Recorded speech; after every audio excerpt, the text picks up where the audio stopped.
Hi everyone, welcome to our newest project update webinar. Thanks very much for joining us. We'll be joined today for a run through, obviously, of a project update by Michelle, demo pit update by Stefan, and then also a community update by myself, as well as asking some questions as well. Please sing out if you have any questions. Just want to firstly acknowledge that Gippsland Critical Minerals do acknowledge the Gunai-Kurnai people as traditional custodians of country that encompasses the land of the proposed Fingerboards project area. Also that we pay our respects to elders past, present and emerging, and recognise enduring connection to land, waters, culture and community. Firstly, we'll hear from Michelle Wood, our CEO, in regards to a project update. Take it away, Michelle. No worries. Thanks, Mick, and thanks to those who are on the call to be updated on the project. We have had a very busy early start to the year since our last update on webinar, which I think was early February. So at that time, we were waiting. We'd submitted our EES self-referral, and we were waiting on Minister Kilkenny to give us some guidance on the next steps in that process. That referral, we were advised in February that the process that we would undertake would be an EES, so we will have a full EES for the project. That means we've got to do the environmental and technical studies. We go through the first opportunity for public submission will be when the scopes of those studies are exhibited, and I'll run through that in a minute. So that happened in February, and then also in February we received acknowledgement called major project status from the federal government. So that's acknowledgement that the project has a contribution to make to the national landscape, and that was given in part because of the quality of the resource and the heavy rare earths and the contribution that the project can make to the national supply of these critical minerals and heavy rare earths, but also some of the ancillary benefits that we've discussed before, like the freight rail task force work that's ongoing to provide the region with a rail freight service. And they're the sorts of benefits that we're working in with this project. So that was awarded, and really pleased to see that recognition. So that's great for all of us and for the project. And then, of course, our mining rehab and demonstration pit, which you've heard a lot about, was approved, and work is commencing off-site, and work will commence on-site very shortly. We've had our major contracts awarded. I think we've touched on those before, and there's plenty more procurement opportunities. We also will be at the Bansdale Field Days tomorrow. We've got a jobs guide which outlines the 400 jobs and the 300 ongoing roles, 400 through construction and 300 ongoing roles that will be available. And you can pick up a copy of that jobs guide and have a look at the types of roles that will be available. We have said that we'll be prioritising East Gippsland businesses first and East Gippsland people first, so you can have a look at those roles. And then our next step is we'll work with TAFE to map out the pathways. So, what you should study now to get those jobs later down the track when construction commences and when the project's operational.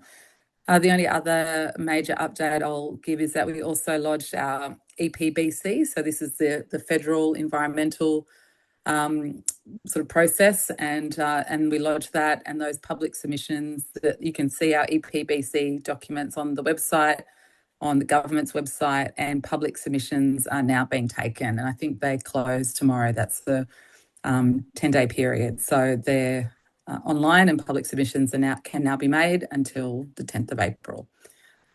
I'll just touch through. So I've been sort of showing this slide each webinar. This is the planning of the Department of Transport and Planning's process, steps in the environmental assessment process. And we've moved from decision on the need for impact assessment to the next step, which is the scoping of impact assessment. So what this means, the Minister has said, we need the project has sufficiently changed since the 2021 proposal was rejected. It has been sufficiently rescoped, and it warrants new assessment under the Act. That means now we're moving through to this next stage, which is drafting the scoping requirements for each of the studies to be undertaken, and they will be exhibited for public comment for 3 weeks, and given the sort of pace we're going at, it's probably likely to be around June. All right, next slide. This is the environmental effects statement process. It's a bit of a government slide, but I thought it was important just to, these slides will all be available on our website afterwards along with this recording, but I thought it was important just to put up here exactly what the steps are. So it is Victoria's most rigorous process, and the scoping stage means that we prepare the scope of the impact assessment, and then we prepare that impact assessment by undertaking the studies. And some of those studies we've already commenced, and those study scopes are in draft form on our website, and we're working with the department, and that will go for public submission, as I mentioned, for your review. I think that's it for me. A big key input I'll just add is we've been doing the baseline monitoring studies. They're inputs into the technical studies, and so is our mining, rehab and demonstration pit. So that will feed into multiple studies. The primary purpose of the MRDP is rehabilitation trials. As I think I've mentioned before, that was the primary goal that we did an MRDP, although we're doing one, and it's in response to a lot of the feedback that was raised in regards to the last time this project was proposed, that rehabilitation was a priority, and people wanted to see that we were able to rehabilitate. And so that trial is kicking off in the next couple of weeks, and I'll hand over to Stefan to talk through the technical update of where we're up to in the mining resource and mining and demonstration pit. I can't see Stefan on those. Stefan, are you on? And if not, perhaps Ali, you can kick off. Oh, you're on? I can't see your face.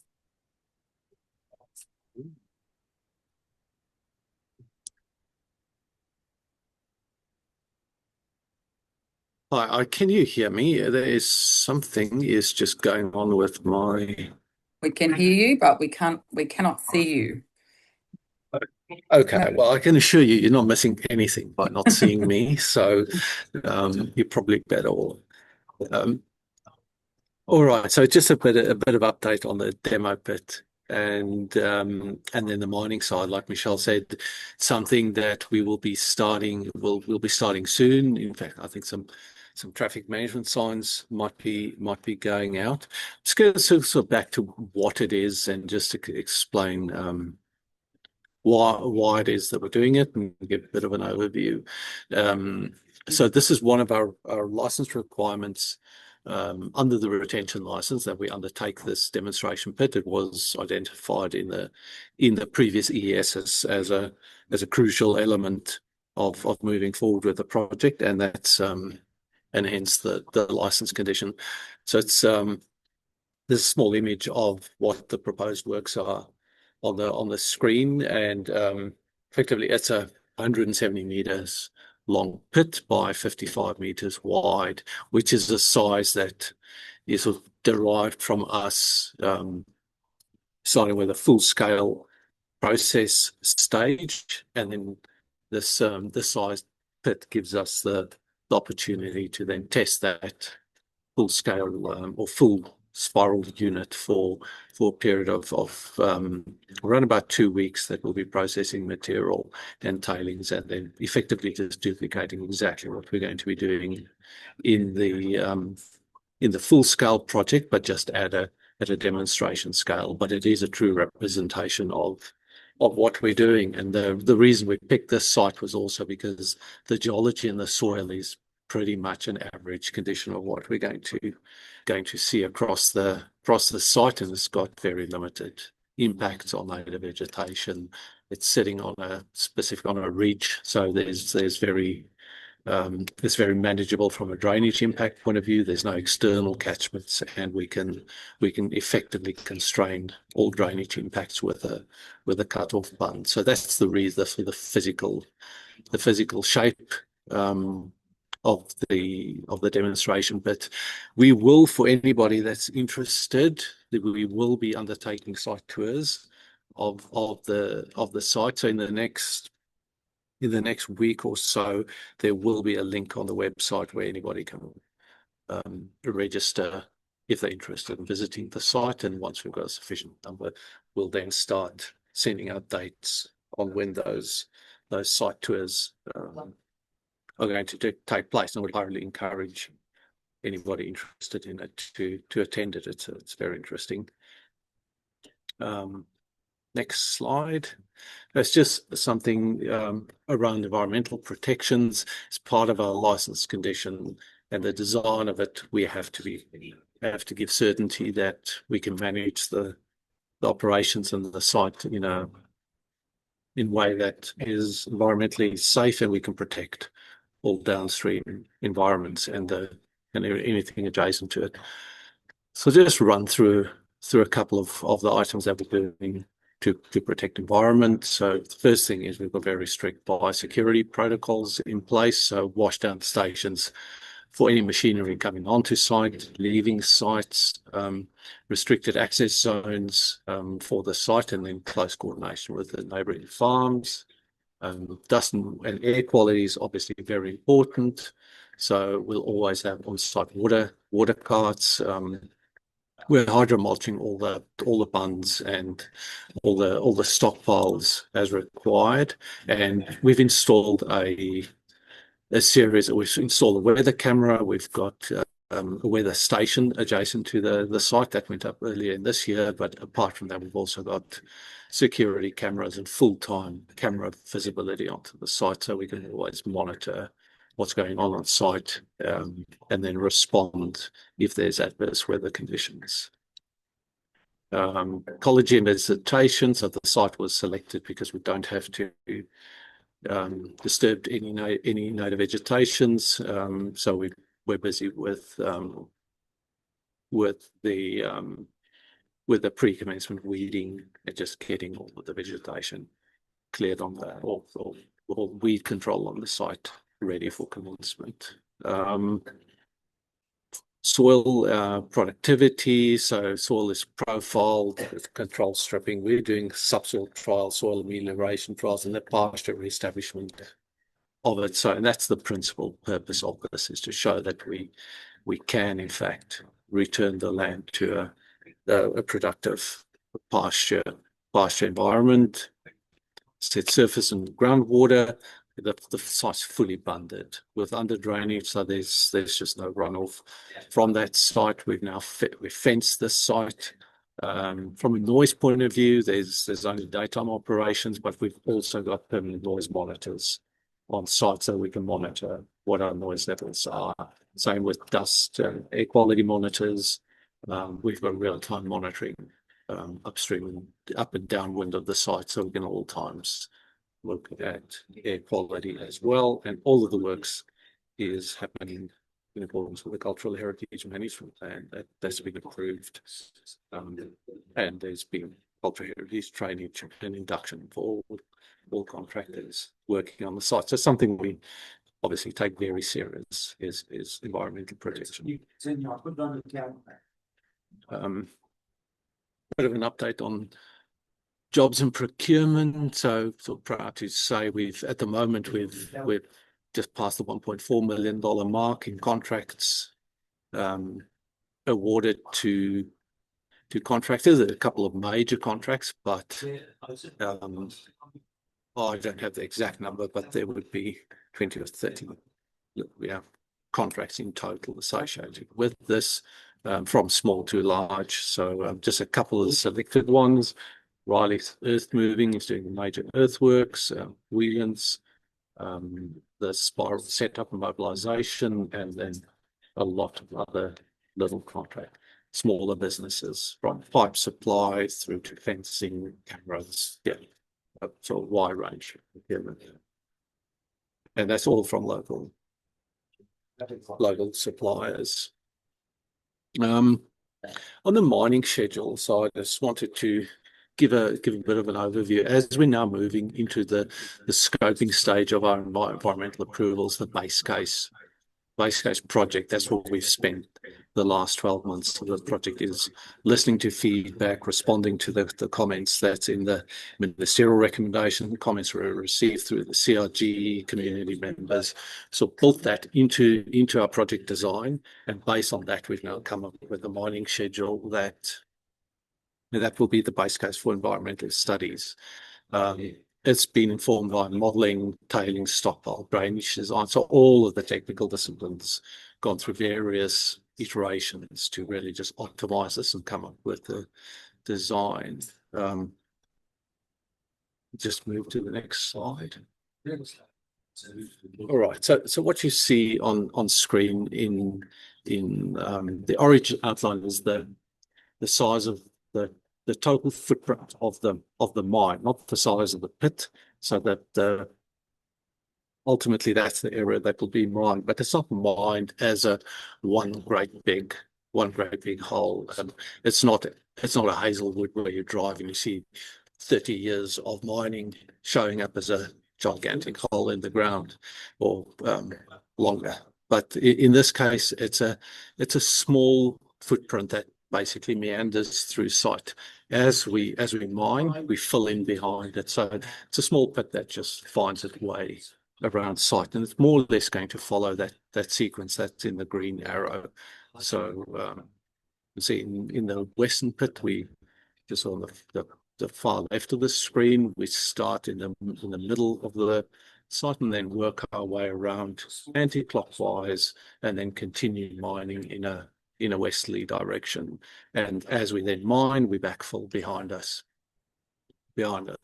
Same with the eastern pit. So it starts in that northern area and then mines, in a southerly direction. We then sort of hop back, mine through and keep mining in an easterly direction, and then sort of finish off with those two small satellite pits on the far end, so right at the back end of the mining schedule. Now this is all going to take place over about 22 years.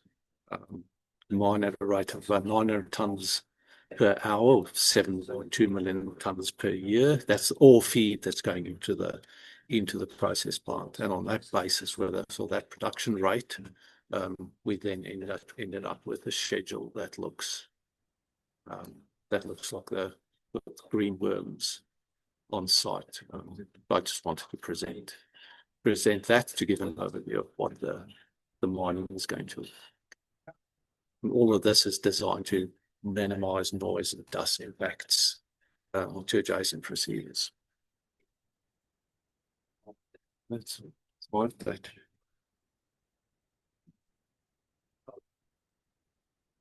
Mick, I think we can hopefully see you. There you are. Yep. Yeah, thank you.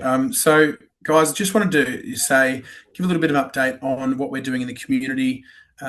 Obviously, it's an exceptionally important part of the project is interacting with the community. And with that in mind, since the last webinar, I'll just give you a rundown on what we've been doing in the community. So since our last webinar, we've had engagement sessions at Lindenow South Rec Reserve. We attended the Hayfield Timber Festival, the Miners and Prospectors annual open day at Bullimore. We've had a high traffic session at the Bairnsdale Shopping Precinct, and also had one at the Sale Shopping Precinct at Gippsland Centre Sale. So across those sessions, what we're seeing is quite positive. Around 71% of our interactions were positive, 20% neutral, and 9% negative. And really the opportunities that are being raised is, a lot centered about local employment. So those direct jobs in construction and ongoing, but also those indirect jobs that can be created for small and medium-sized businesses around the project as well. Also with things like, getting that critical mass for new courses and new training opportunities for people in the area. Obviously, one that's close to my heart, being a lifetime local and having a young family, is retaining young people and families in the region. That was raised quite a lot as well. And then the flow on of those other community benefits, infrastructure that will last after the mine ceases operation, and then also some of those legacy benefits as well for community groups and the community as a whole. We're still seeing some concerns raised, particularly around things like water sourcing, questions around will it interact with other industries. People want to know, will those jobs be local or FIFO? And as Michelle and Stefan have spoken to, there's certainly some stuff around that happening at the moment. and then impacts to rare and threatened vegetation. They were the concerns that were most common. Next slide, please. So upcoming, we've got engagement sessions, obviously today's webinar, but we've also got drop-in sessions scheduled for Fernbank Hall and the Lindo South Rec Reserve. We've also got another batch of our high traffic business visits at Sale Shopping Centre and Eastwood, and the big one as well is we'll be at East Gippsland Field Days this weekend, Friday and Saturday. Please drop in, say good day. We obviously want to have a chat with anyone that wants to interact with us, and also happy to help answer some of those questions that you might have as well. Next slide, please. Also coming up as a part of working with the community and really co-designing what the project looks like with the community, we'll be convening benefit sharing workshops on 4 themes in the next quarter. So we have 4 different workshops, one on cultural heritage protection, one on local jobs and capacity building, one on infrastructure and legacy assets, and then one on community vibrancy and livability. So that we'll work around that with the community to see what that looks like and what community want to see from us throughout the project. So if you want to be a part of that process, please reach out to me. We will also do some external advertising for these workshops as well to get people involved. But you can reach out to me. My email is just there. Please do reach out. Happy to help. Want to have as many voices at the table as we can.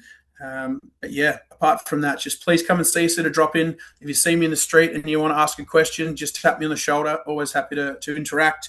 And then, yeah, we've always got the office open. So pop in, say good day, and let us know what you need from us, and we'll do our best to help wherever we can. And that's me. All right. Well, we've got a couple of questions that have been submitted, so I'll bring those up and we can get on with them. I've just got to try and find them. Here we go.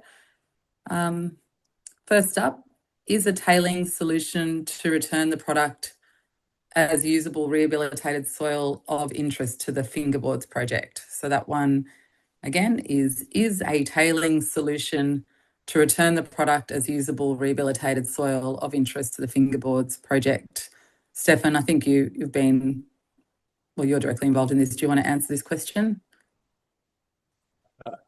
Yes, so that's really already the part of the base case design for the project is to return all the tailings and return it to a rehabilitated soil, but we're always interested if there's specific suppliers or technology providers out there, which I'm assuming that's where the question has come from, then we're always interested to hear what's out there, and please get in touch with me through our inquiry email address, or happy to hear. Yeah, it's probably if best there's any specific solutions. Yeah, if the contact us email is probably the best one for those sorts of direct inquiries, and then it can be directed to Stefan or whoever in the team's looking at it. The second question is sort of related. Intertech, I'm dropping a brand name here. Intertech is interested in offering mine site assay services for this project. Do you want to? I know that you know Intertech, Stefan. Yeah. Yeah, I do. I know the name very well in the industry. So yes, it is something. Ultimately, there will be an on-site laboratory on site for assay of production samples and shift samples, as well as sort of grade control, drilling, and all of that. So yes, it is something that we will go out to market for ultimately. So again, happy to speak to any suppliers now. I will just say that there are we do have specific local content requirements that will be in all of our operational contracts, but as a general answer, yes, happy. We will make use of laboratory service providers once we're operational. Yeah. Okay. Everyone can pop questions into the chat function on their Zoom portal if they want to ask a question. There aren't any more questions that I can see listed on the chat. So I might just give it a minute or two. There was something that I actually was asked today about water requirements, and I just wanted to, it was on the Facebook page for MFG, where they raised a question around, or raised that we would be using 9 gigalitres of water a year, and I just wanted to say that that's absolutely not true, but I'd be interested, we'd be love to be able to respond on that Facebook page, but we've been blocked from responding. So our water requirements, just to be clear, in our EES documents and our EPBC referral documents, which are online and on government portals so everyone can make their way through it, is 3 gigalitres of water, not 9, so 3. And that's based on diverse water sources, being recycled water, surface water, groundwater. You're welcome to make your way through those documents. As Mick said, we'll be down at the field days tomorrow, so everybody can come down and ask questions directly of that. I don't know if there's any further questions. There's still nothing in the chat, so I'll stop talking, and we can probably close it there, and we'll hopefully see you tomorrow. Thank you, everybody, or over the weekend. See you later.